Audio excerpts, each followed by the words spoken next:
Welcome to Build a Business Worth Buying, the podcast where seasoned entrepreneurs, M&A experts, and world-class operators share behind-the-scenes stories of building, scaling, and selling remarkable businesses. I'm your host, Aaron Alpeter, and every week I sit down with people shaping the world of acquisitions, founders who cashed out, buyers with bold strategies, and advisors who help make deals happen.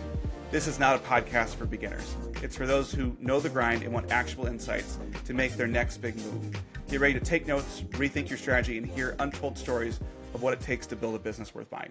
Hey everybody, welcome back to Build a Business Worth Buying. Today we're joined by Rodney Manzo. He's the founder of Anvyl, which is a supply chain technology company that evolved from a visibility tool into a broader orchestration platform before its acquisition. I'm a big fan of Rodney's. I've known him for a long time, but he brings a unique perspective to the founder journey, not only as a builder, but as someone who spent years inside global supply chains at Apple and then at Harry's before stepping out to start Anvyl.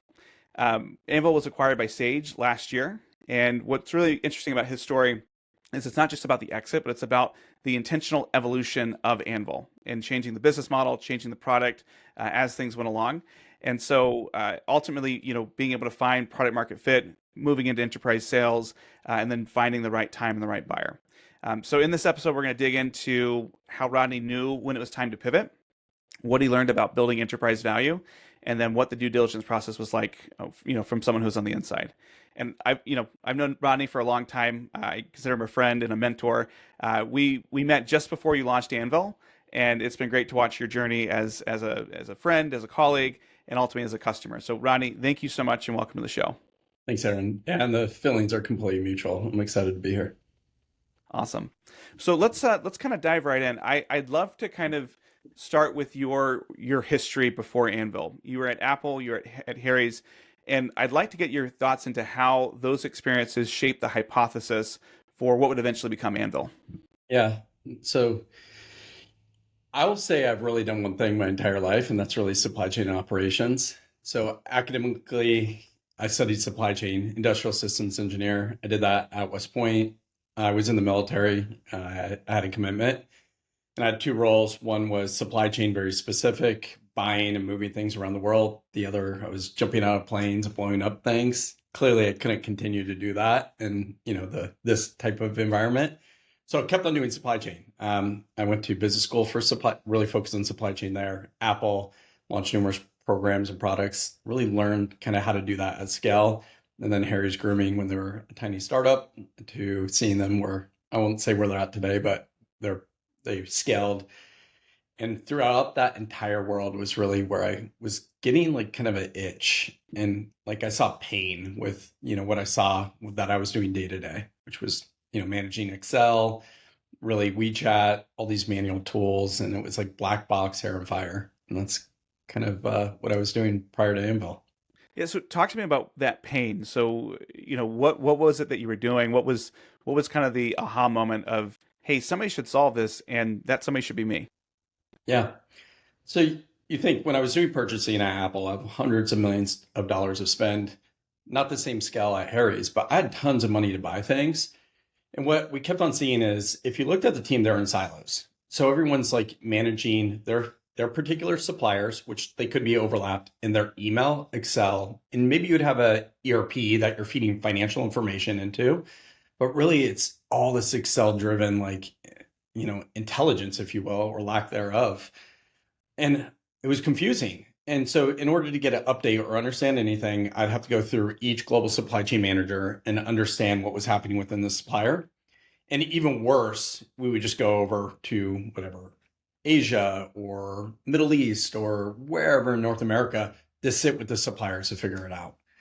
So it's just like, it just was confusing. And then you started looking at the technology environment. And what you saw is like there's a lot of legacy tech, and it's really dominated by these, ERP providers, SAP, Oracle, NetSuite, Sage. And then you have these incumbent tools that are not at scale yet, but are very, very kind of niche. But other than that, it's Excel. And that's how everyone operates. And I'm sure, and your business, everyone's on Excel, or you probably even help them do something better than Excel or use Excel more effectively. But we've upgraded to Google Sheets, so we're much more sophisticated than Excel. But yeah. no, I hear what you're saying. I mean, the number of $100 million, $500 million, $1 billion brands that have been run on Google Sheets is embarrassing, quite honestly. And so, what was the original thesis behind Anvyl? What was it that you were going to? How were you going to solve that problem? Yeah, I know this is about pivoting, but this is probably the first. What I said was if you couldn't find an amazing supplier, you couldn't get started, so it didn't matter what tech. So we started building out a very curated marketplace business. We're vetting the supplier, digitizing that supplier into like scorecards so you can quickly do an RFQ and figure out if that's a good or supplier for your business. And so we want to digitize that first, but then all around it put in technology around managing POs, managing logistics. But really we initially started with a marketplace business with the focus on later to go into more of a SaaS product. Yeah, that makes sense. I think it's interesting is Sourcify was started around the same time as Anvyl. You guys kind of had the same thesis, ended up in Right. very different places. Yeah. So talk to me about, you're starting with this marketplace idea. At what point did you realize, you know what, maybe there's a business here, but maybe this isn't the business that we want? What led to that conclusion? Yeah. So when I look at marketing, probably, I'd like to hear how Sourcify is doing if you want to share it. But when building out a marketplace, there was a few things going against us. Number one, do we keep have it completely open like Alibaba? So anyone can join. It didn't matter the quality. We chose not to do that. That took manpower, it took time to go and vet Yep. suppliers, figure them out, digitize them, transform what they do manually into a digitized platform. So that was the first thing. This second thing was the whole dynamics of marketplace. When we're doing go to market like approach, you're guessing essentially if you're approaching someone if they need a new supplier or if they're launching a new product, and that was super painful. Just it's you never know like where they are in their life cycle.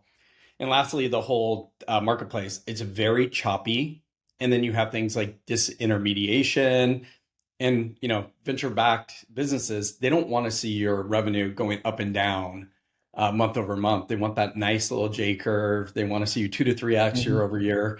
And just our marketplace, what we're able to do wasn't that. So we Well, quickly the found that. hard part about marketplaces too is it's a winner takes most environment, right? Yeah. So if you get it well, and of course you put Alibaba as the North Star in the pitch deck, and if you get there, that's awesome. That's a $1 billion company.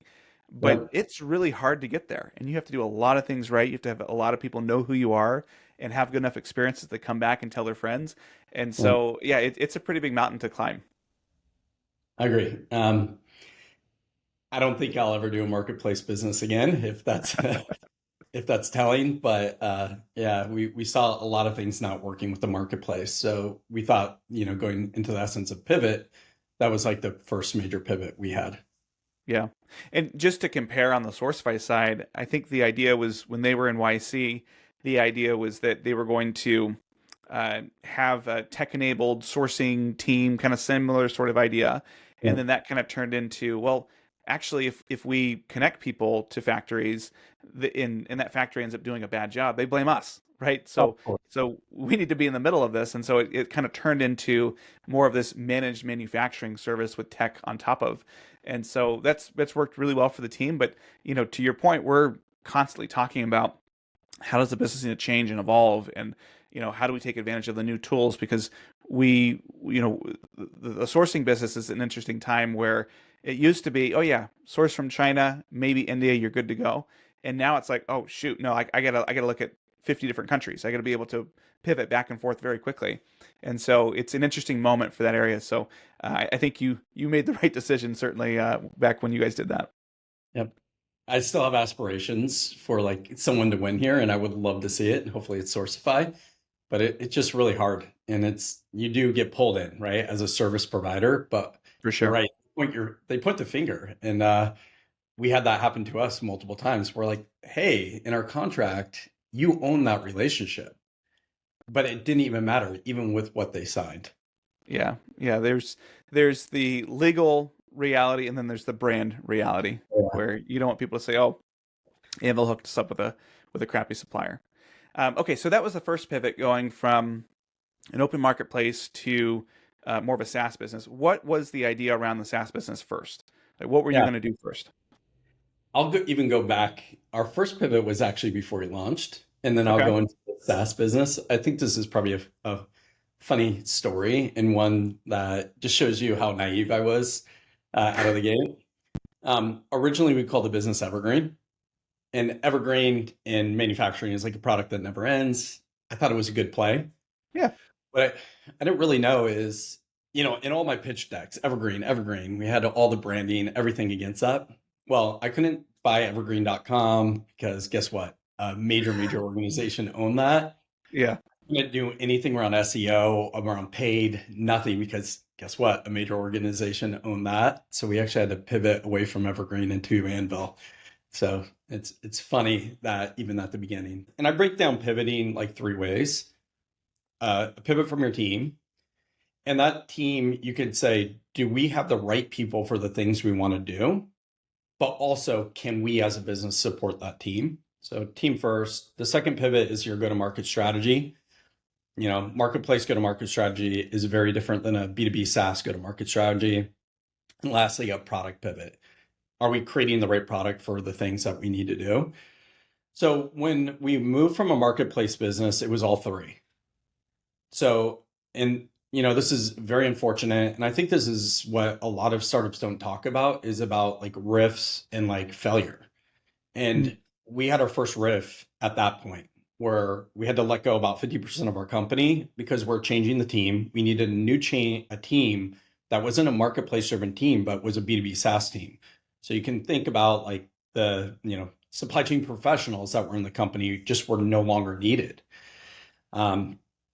The second pivot is go to market, where we're focused really on SMBs, and I would say like sub like $10 million brands within the kind of marketplace.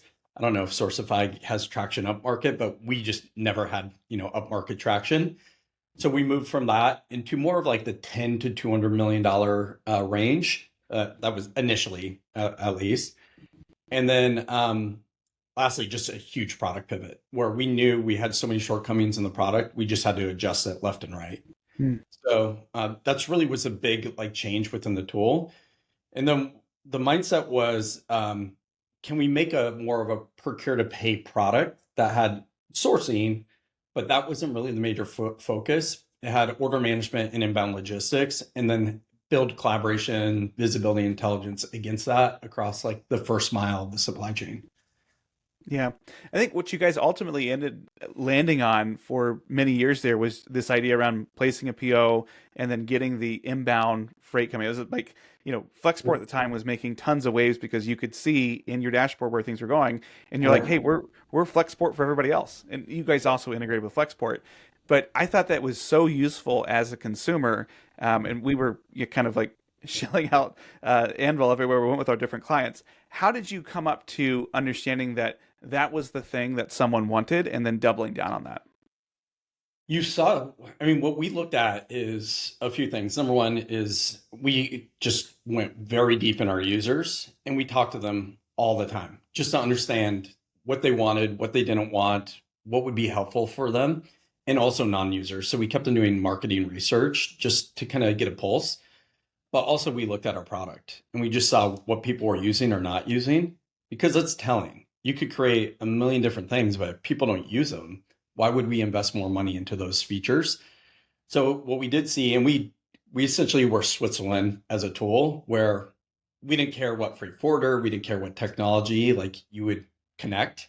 And so we just started seeing that more and more. It was like, we will use Flexport, but we'll use Mainfreight or DB Schenker or CH Robinson.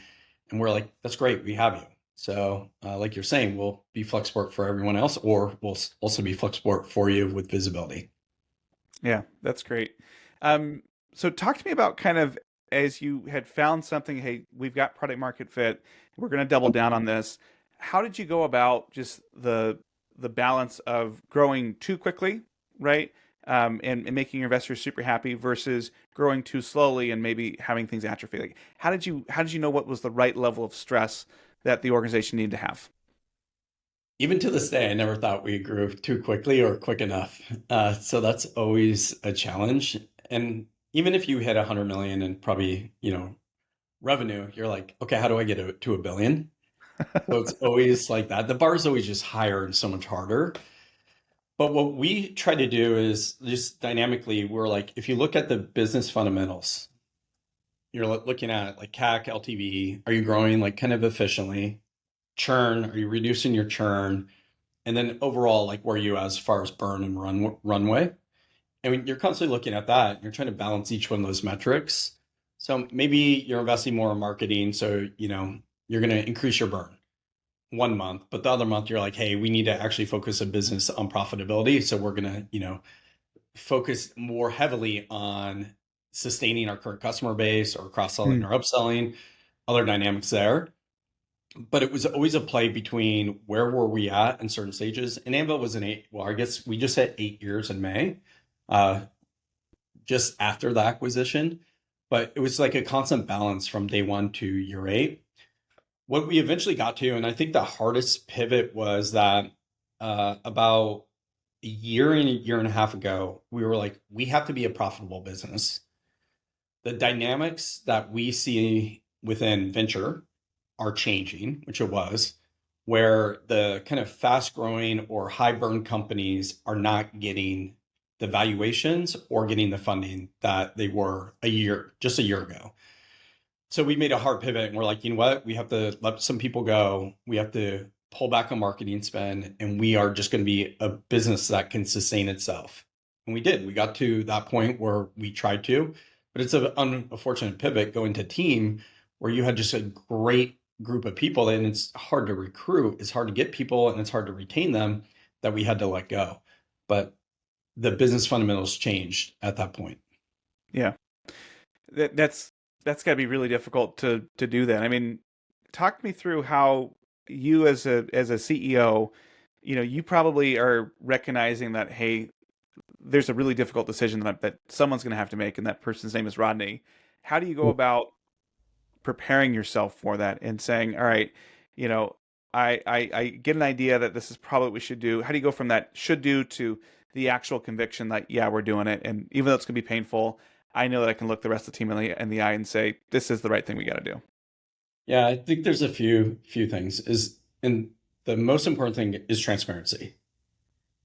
So I was very transparent to the team from day one to even today. They knew everything. They knew our runway, they knew our burn, they knew what we're doing well, what we weren't doing well. Every single all hands, I would bring that up to them. So they had a sense of what we're doing. And then I would go direct. I was like, listen, this is not working, or it is working. And, people, the radical candor thing, I won't say I, use that, but I was just transparent to the team. So I prepared them by knowing what we were doing or where we're at as a business from day one. And then when it came into those points of time where it was clear, if we don't do X, we have to do Y. And we were aligned with that. So it wasn't like this thing where like a complete blindside, which I know that happens a lot. It's more of a conversation that we've had for months, if not a year plus, with different groups. Example, the marketplace. The marketplace is not scaling. It's up and down. We're having disintermediation. We're not hitting the numbers or the volume we expect through the marketplace. If we don't do that, we have to make changes as a business. That happened at the board level all the way down to the entire company. Eventually we got there. We're like, listen, our runway is not allowing us to get where we need to go. We're either going to have to fundraise or we are going to have to let people go. We can't fundraise, so we had to let people go because the business fundamentals weren't there. So that was just a constant conversation. And I think that being transparent and treating people like adults, like making the best decision with the information that they have, is the most important thing. And, they'll make the decision that's best for them as well. So that's what we did. Yeah, I think so many leaders can be afraid of that radical transparency, in the sense of, what if I change my mind? Right, I'm going to look dumb, or we're going to go back to doing something that we had done previously. I mean, were you ever worried about that? Were there any examples where you pivoted back to something that you had said you pivoted away from? Yeah, that's a great question. I feel like just going kind of back to that, redirecting a little bit, I felt like I actually went too slow with change. I wish I went faster. And it was never about going back and forth for me, because that's fine. You're in a startup. The environment's constantly changing. Competitors change. So your assumption today is not the same assumption as tomorrow. Some of it probably I would just go back is to like the product strategy, where initially we were like, we need to lock down the product. We can't make flexibility here because if you do that, we can't track data. We'll make it hard to get onboarded and trained on it because there's a million different variations. Where we went and we're like, uh-oh, we actually have to make it very flexible because we're locking it down too much. And that was, against our initial product, thesis for moving to a SaaS product. But we waffled on that. And even today, certain modules and certain like things like an RFQ module, how restrictive do we make this versus open? And we go back and forth because, if we want to collect data, we have to know what the data is. So it's constant. I think it's constant evolution. I think as a founder, it's number one, thankless. And number two, you have to have zero ego. I'm wrong 99.9% of the time, but I have really good people around me that are right and could execute. And I'm fine with that. I'm fine with being wrong. Yeah, that's good advice. A lot of founders will chase logos, they'll chase revenue, growth at all costs, those sorts of things. What do you think actually moves the needle in terms of something that an acquirer wants to buy? Yeah, the market has changed so much. Um, What was it before, and what's it today? Maybe we can talk about that. yeah, yeah. Before, like you would see companies with crazy valuations with high burn just getting picked up, and they didn't have good fundamentals or a good business. Even fundraising, by the way, it wasn't just acquisitions. So some freight tracking companies is a good example where they had an insane valuation, hundreds of millions of dollars that they burned through in 18 months that had no revenue. So that was kind of the market before. And I won't say who. They ended up getting acquired by maybe like a Flexport. Yeah, like some sort of caravan or convoy sort of name maybe comes to mind. Yeah. Yeah. And who knows what's happening with them. But that's an example, right? People are acquiring those types of businesses and or, investing. That's actually a perfect example. So crazy amount of high valuation, no revenue. To if you look at how they're acquired for nothing. And like the multiples came down. So when you were like a 40x multiple to now, if you're looking at like a business anywhere from 5 to 10x in supply chain, if you get to 10, 15x, it's really good for B2B SaaS, true B2B SaaS product versus that 20, 30, 40x. That was a shift. And they were looking also from like burn, no runway, who cares? To what are your fundamentals? Are you a profitable business? Are you growing efficiently? You don't have to do 2 to 3x. 10 to 20, 30% growth, whatever it may be, that's fine. And so it just changed in a very, very, I would say, pro acquire mode. Hmm. And if you look at just the M&A landscape, M&A like 3 years ago was like very rough. It was all fundraising. If you look at like now, it's like almost at an all-time high. So it's been shifting to, I think, business fundamentals going back to the norm. Not to go anti-VC here, but VCs can do crazy things with valuations.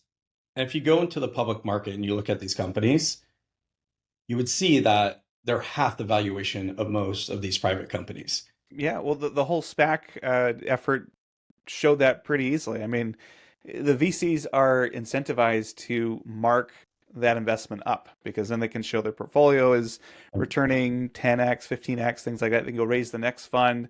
They get their Right. 2% management fee. So, yeah, it's kind of a perverse incentive on that end. And, I remember several years ago, I was mentoring a team in Ukraine who was building a supply chain tech product. And this was right before the invasion. And I was just like, getting to know them, understanding all these sorts of things, and they were saying that it's really hard to raise money in Ukraine, but it's really easy to start a business. And Hmm. they talked about how people have to have a profitable business. They have to have something that has some sort of traction before they even get VC dollars. And so you get all these ideas that are being started and killed very quickly to see Right. like, is this working or not? And I feel like we need more of that in the North American e-commerce startup landscape. But so many times you'll raise what used to be a really large seed fund, and you don't have that same pressure to pivot and to find something that works. You're kind of, willing to say, you know what, I see another $2 million and we're going to barrel through and we're going to make this market, as opposed to understanding what's right there. Yeah, I agree. And I'm not anti-VC at all.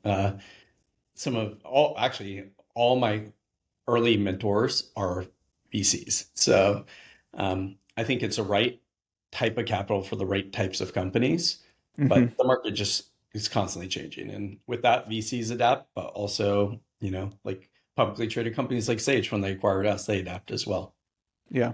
So you've talked about a couple of pivots, some that were internal. This one, which was Mhm. a focus on profitability, was more of an external factor. Is are we making too much of the idea of a pivot? Is it really just being able to listen to the market, being adaptive, and reacting? 100%. Um, you you have a lot of companies that just don't do that. And they turn into these ghost companies where they're kind of there, but nothing's happening with them. But it just being smart and moving fast. That's inherently like an advantage of startups or smaller companies like pre-acquisition. You can change quickly. You're a little dingy. And as you're dingy going around, you're going left and right, up and down, back and forth. Eventually, like Sage, not saying this in a negative way, they're a super tanker. They have to go in the middle of the ocean. They have to have miles to turn around. So as a like little startup dinghy, like whether it's a pivot, it's just listening to what's working. And I use those three contexts around team, product, go to market strategy. And as one of those things are not working, you need to quickly adapt. Yeah. And I guess the follow-up question would be, what prevents startups or founders in general from adapting quickly? Like, why, sometimes, I mean, some of the worst situations I've been in were people that had the bureaucracy and the processes of a Fortune 500 and the balance sheet of a startup. And you're just like, Yeah. what are you doing here? I would say there's a few, it would be the founder and the team. And this maybe will come off negatively, and I'm not trying to be negative here. There's in my mind a few different types of founders. The founders that like come from industry have like the pain, like, kind of like what I did, what you're doing. Mhm. They're like, man, there has to be someone here to solve this. There has to be a solution. So that's one group. Another group just they want a title. They're like, I should be founder, I should be CEO. And the other is just like they want to start something, whatever it is. Doesn't matter. They want to start something. I like the idea of being called founder. Yeah. Yeah. And I would say the first is like, what type of profile are you? And if you're not going after this for the right reasons, it's you're not going to quickly adapt. You're not going to quickly change because you're doing this not to fix a problem, not to fix something that you inherently care about. Every morning you get up super angry, excited to fix, and then you go to bed super angry, excited that you're fixing it every single day over and over. And, starting a company is just so hard. Even if you're doing well, it's hard. It's like painful. And you have to be in it for the right reason. So number one, if you're not, you don't change because you're like, hey, I just want to be the CEO. I just want to start something, whatever that is. I don't necessarily care about it. And you'll just take money and you're going to burn that money and you're like, okay, I'm done with that. And you won't change it because you don't really care about what you're doing. Um, Again, not negative. People win in all those different three personas and it's absolutely Mhm. fine. The other is just the team. And businesses fell because they have the wrong team and the wrong team dynamics. And if you don't have the right people that are willing to change, willing to adapt, and there's egos there, and they just stick to like whatever it is that they said, going back to your, what you mentioned, they stick to like, I said this, so we have to do that. That's the other way. And great, great companies who have, or could be great companies fell because they have the wrong team and dynamics that don't want to change. I mean, you can probably go through and look at a huge list of founders or companies that had historically large egos that are not around anymore, right? And I think that there's a piece here where if you think that every business needs to be a unicorn and every outcome has to be for billions of dollars, and that you need to be employing 10,000 people. Like you just start to go through these things, and it's just the illusion of grandeur of what you're trying to build, and I guess your self-worth tied into that, that you can really really struggle that way. Yeah, and I completely agree. And going back to transparency with the team, I was like, we took venture. We have to have an outcome. Yep. Let's say that's 5 to 10 years. We have to have some kind of outcome. And I told the team, our outcome is not an IPO. We are not an IPO company. Like, so number one, that's off the table. We are an acquisition style company that needs to get pulled under a bigger company, that we offset their weaknesses, but all of our weaknesses and shortcomings, all their technology, their infrastructure is going to support. So we're really like focused on that from like day one, about like what are we building to and who are we getting close with to get to that certain outcome. Yeah, and I think that that's so poignant too, is knowing that you guys had that as your ultimate goal probably reoriented how you did things or didn't do certain things, Yeah. from day one. And so as now that you on the other side of the exit, looking back, were there particular products, capabilities, things that you did that really drove perceived enterprise value, even if it wasn't a big revenue driver? Yeah. I could actually talk through the process with Sage a little bit, which is probably helpful. So I think startups have two different styles. Style one is, I'm not going to talk to anyone. We're going to build and we're just going to stay internal. Whether it's like I'm talking to VCs or talking to enterprise or other even competitors, we're gonna stay very closed. On the other hand, we were extremely open. I talked to all of our competitors. I still talk to them to this day. I talked to every single company, like, from like a Coupa to SAP, obviously to Sage. But going back, so 2 years ago, I started talking to Sage and I was like, here's all the things we're thinking of the business. This is like kind of like what we're getting. This is the pulse in the market. And Rob on the Sage team, who's like EVP of product, was like, hey, have you thought about these other things? Your product is kind of lacking here. And we took that to heart and essentially we're like, you know what, you're right. Let's build against that. So 2 years ago, roughly a year now ago, we went back and we talked to him and we're like, hey, Rob, we talked to you 2 years ago. Look at all these changes. Look at all these things. We made all these adjustments based on what you're saying, but also what we're seeing. And also, here's these other things that we saw after doing this that we put in the product. And it was this very transparent, open conversation. And I thought that just got them very excited that we're A, able to listen, but B, we moved so fast compared to their motion that they were just blown away. Yeah. I mean, was there concern at some point where they're just gonna be like, "Oh yeah, thank you for all your good ideas, and we're gonna go back and build our own thing because we're bigger"? I mean, did that ever cross your mind? Did your team say, "Hey, Rodney, like, don't show them a roadmap"?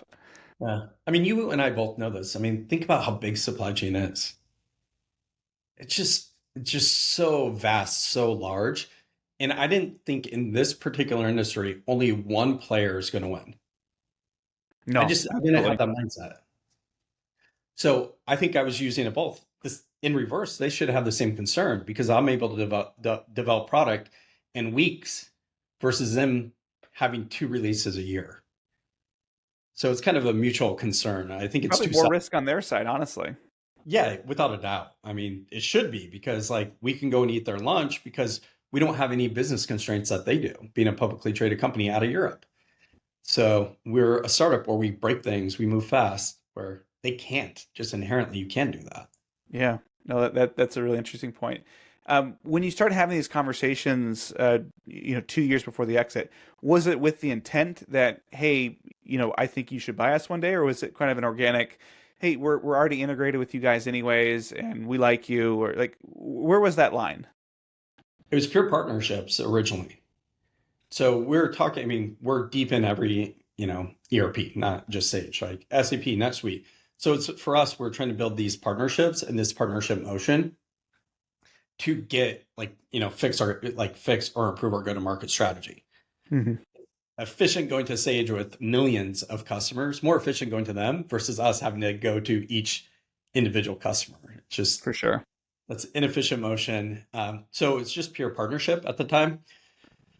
Sage, we went out semi like in an acquisition mode, but also fundraising mode. So we're kind of open at the time, but really was fundraising first, maybe acquisition. Sage initially wanted to do a strategic investment in us. We kept on talking. I guess we're raising like our B/C at the time, and they're like, would you be open to being acquired?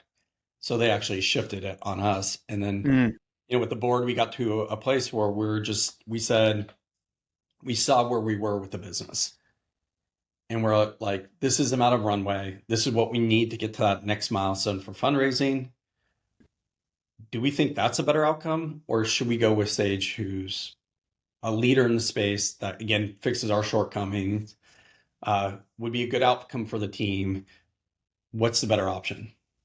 And so, the board agreed on, obviously, the acquisition. Yeah, so I want to dig into that because that is such a big question of, when do I sell, right? And I think that if you're trying to sell or you're like, hey, I get on this, you probably missed your window, and it's going to be a more difficult thing to do. Whereas if you go too early, you've left a lot of upside, on the table that potentially you could have gotten a bigger exit. So talk me through that conversation with the board, the conversation with the team, the conversation with yourself, where it's like, you know what, it's time. Yeah, I mean, if you look at it, 90+% of startups fail. Very, very few ever IPO. Very few ever are actually sold to a strategic. And then you have these other that either, P acquisitions, or they're just, they're still private companies and they're going, but 90% fail. So going to the board and we're talking about that dynamic, we're like, we've done these pivots. We've, did these riffs. This is our product strategy. This is our motion. This is what we think will happen, but there's a huge unknown. And here's the options. And we just laid that all out the table. And what we as a team did on the board level, we want to get buy-in for whatever option that we are taking. We're going to do that. Either we're going to sell and that's the right move, or not. And if we're going to sell, the outcome, whatever the outcome is for that, is the right outcome because we agreed upon it. But it was based on the business fundamentals. Like, we were, again, 7 years as a startup, choppy, through the marketplace, finally found our footing, more efficient, profitable. All these things are happening. Unknown market dynamics. At the time, the venture market was pulling back heavily. So there was just a bunch of unknown what would happen there in the venture landscape and how it would bounce back. And so we're like, you know what, the right move for everything, for the product, for a landing, for our investors, for the team, was to go with Sage. And it holds true. They have a world-class team, a world-class product, 100% retainment of the team, which is also not typically the norm. And we're developing our product across their entire ecosystem. So, just knowing that with the board early on, that's what the potential outcome could be. It was just the right move at the time. Yeah, that's what you're kind of talking about here is that, well, I don't want to put words in your mouth, but I'll do it anyways. If the fundraising environment had been more, if it had been 2 years earlier, right? COVID, everything, supply chain tech, it almost sounds like the valuation that you could have gotten there would have encouraged you to continue. And that was maybe a piece there. Is that accurate? Or is it, you looked at and you said, there's a natural stage in our growth and we've kind of gotten close to saturating what we can do right now, and we know there's a whole nother level that we need to break into, but there's going to be a lot of work and a lot of unknown to break into the next level that it was looking at. So I guess my question is, how much did perceived valuation, either of the acquisition or of what you're going to raise at, play into this factor versus just finding someone who could give you a hand up to reach that next growth plateau? Yeah. So Kevin Ryan, who's the founder of Alicorp, was one of our earliest investors. He took DoubleClick public, MongoDB, and a million other companies, Gilt, Zola, just a million companies. So we were having this conversation, and he, speaking of transparent and direct, he's very transparent, very direct. And he was just like, Rodney, you take X amount of dollars and get to this other place, here's the outcome. if you go now where you're at, here's outcome. Going to this other point, it's nominally not going to be better. And the chances Given of you being there, dilution and valuation, all this, yeah. everything. And the risk of you getting there is just so much higher without going out of business or something not working that you expect. So really when you're looking at it, it's better now. And there's always studies about this, about first time founders. They hold on too long. It's their baby. They don't want to let go. They think these other things are going to happen. And then what they have is actually a worse outcome or no outcome. So with him, it's like mentorship and guidance. It was just very clear. It's like, yeah, that's a risk. To take more money, to get this valuation or getting to that outcome that you need versus now. And what we saw, we're like, that is going to be incredibly hard. And there's so much unknown there. Why would we ever even take money and try to get there? It shouldn't even be an option. I mean, that's the interesting piece is when you have $1 billion valuation, that means you have to sell for like 4, right? Like, Yeah. and there aren't too many companies that do that or can afford to purchase a $4 billion company. So, No, no, that's really interesting. go away quickly. And Yeah. a good example of that is Harry's, right? They originally were going to get acquired for like 1.5 billion. That was shut down by their competitors and the government. Kept on raising money, but now if you look at Harry's, what's their path? Who's going to acquire them for $2-3 billion? You have Unilever, I guess. You have P&G. P&G already has Gillette. Why would you do that? So Yeah, they but now they're going to have block that. idea. So that's optionality also goes down, which is a good point you're making, Aaron, because it's like we also acquirers, like at the time, if we kept on doing it, the amount of acquirers go from infinite to like a handful of ones that had bigger pockets.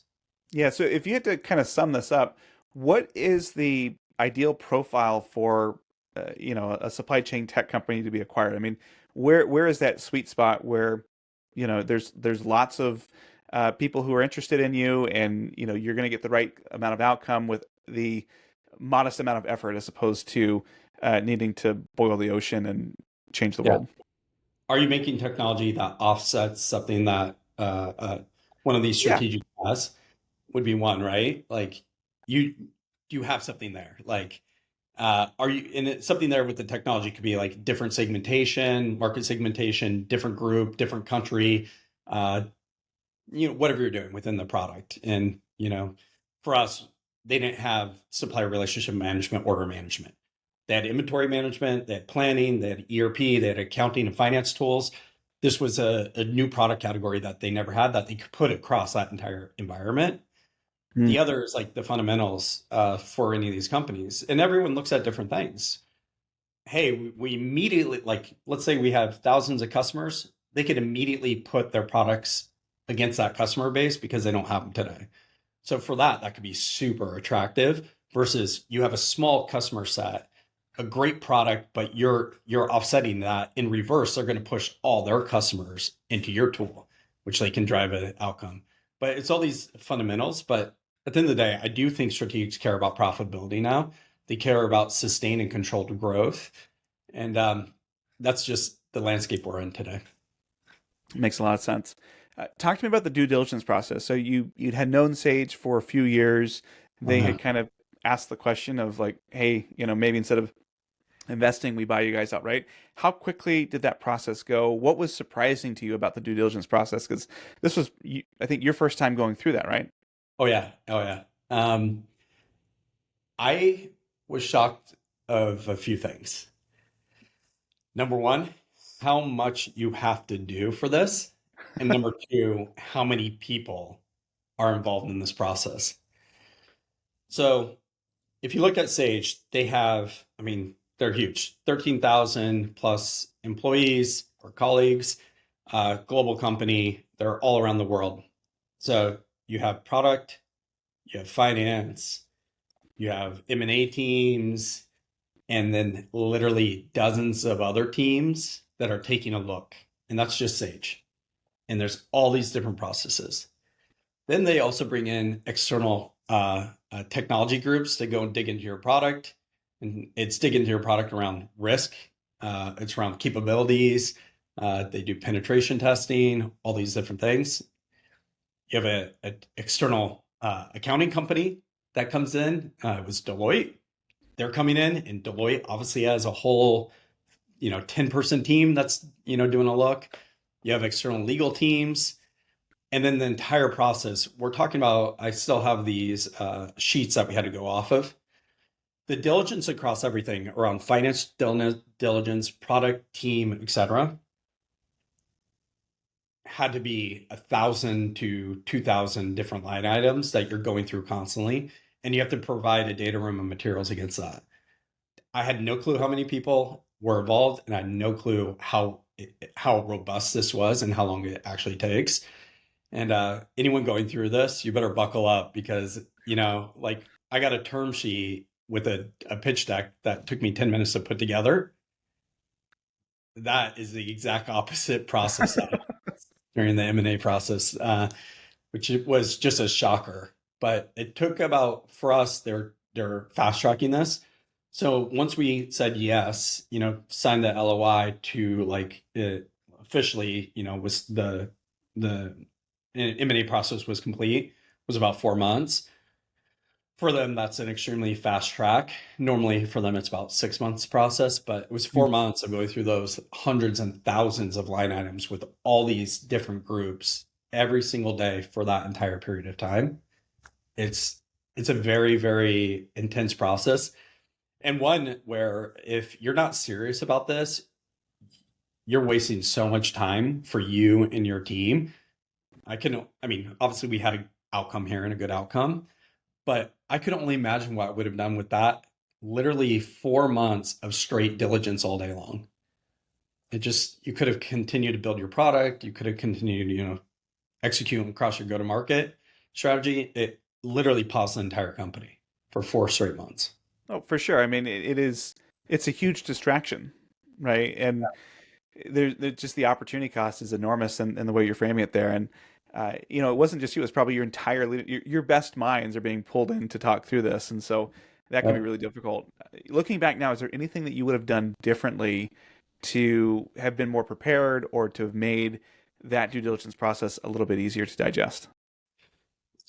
So this is some of great advice, and I'll say we did it and we didn't do this. You need to document everything and have repositories for everything. Employee agreements and contracts, customer agreements and contracts, literally like all of your payments and your financials, everything in one location. You see is a lot of startups are startup-y, so they don't have all these things in a central location. So going after the fact and reproducing these things actually takes forever. So out of the gate, I wish we were just not saying we were horrible at being very regimented on document control and all the SOPs, but out of the gate, I would have just done that very early. Like every NDA, PIAA, employee agreement, I would have signed, foldered by employee versus who knows where they're living. Yeah. Well, I think a lot of startups they have a file system. It's called Gmail, and Yep. you just use the search function, and that's good enough, Yep. right? We did that for a lot of diligence, sadly. Yeah. Well, I think no matter how prepared you are, there's always things that could be done Yeah. differently and better. But um, I mean, this has been great. I guess kind of as you look at going through the diligence process and now the exit, talk to me about the integration process. How has that been? What has it been like with Sage? What would what advice would you give to companies who are merging? Like, talk to me about that. Um, Number one, I would prep your team about having no ego. And I keep on saying ego, where everything's going to change. And you shouldn't care about the change. This is a decision we made as a business. And we're going to make sure it's a good landing spot, a good outcome, a good integration. So little things like, um, what's my title? Like, what's my role? We just this 2 week, or I guess on the second, we're no longer Anvyl, we're Sage Supply Chain Intelligence. Even that, that was I told my team that was the one creative thing I've ever done in my life is create the name Anvyl. And I'm like, now they're obviously removing that, but I'm excited for what's next. So it's like the integration is like no egos, and you have to have really coach a team on that, because some of our team members, they've never been at an enterprise company. They've only been at startups. And that, like, for them, that's an enemy. So, that's the first. The second is being very process driven. What's nice about Sage is they have a group, a whole integration team with all the counterparts for us. And there's like all these meetings, all these integration processes, all this different reporting against it. That's very smooth. And I think I've been blown away from like just the entire Sage team, how empathetic and thoughtful they are. Just like, understanding, but smart. So you have a good team, but they set up a process, and we've actually taken a lot of their processes and put into ours for the integration. Everything's transitioning. Um, we keep on talking about Google Sheets, etc. We're on Google Sheets. They're on Microsoft Teams. Guess what? We're now on Microsoft Teams. Who wins that one? Yep. We sadly we don't keep Google as long as possible. I probably shouldn't do an anti-plug for Teams, but Google is, I think, very robust and sound. But what they had is, they've acquired so many companies. They had a very tight process, a very tight integration process, and I think it's been very fluid and sound. They know what they're doing, but it's hard. It's very, very hard, and like everybody, sees this a little differently. I was going through, I mentioned the 4+ months of the M&A process. So I got to peace once the deal was through. A lot of the team members didn't know until the day it was closed. So Wow. yeah, all this stuff that like I went through, like, it's like tears, happiness, like, all those things. I had 4 months to work through that, where I should have been more thoughtful. Everyone didn't. Some learned, we closed on September 30th. October 1st, they now went from Anvyl to Sage. And for them, they were starting that process, the morning process. How would you help people? I don't know, grieve is the right term, but how do you help people cope with that transition? I mean, because you're right, like you had 4 months. That's kind of an unfair advantage for you to think Yeah. through the pros and cons, and ultimately you've got a big impact on the decision there. But for someone who this is can feel like it's happening to them, how Yeah. would you help them navigate and just understand those feelings? Yeah. And just be clear, I wish everyone would have known that this was going to happen, but you can't. People start No. cashing checks that they don't have. If it falls through, like that creates turmoil in the business. But what we try to do, and what I did afterwards, I set up one-on-ones with like everybody to walk through it. Our people leader, Andrea, she was like, she's just so thoughtful and caring, just meeting people. We try to have our internal events, try to understand different things, hear people out. We had, employee engagement and surveys, and then we acted upon those employee engagement and surveys. So it's just a process where we're constantly listening to everyone and trying to understand where they are and do constant pulse checks.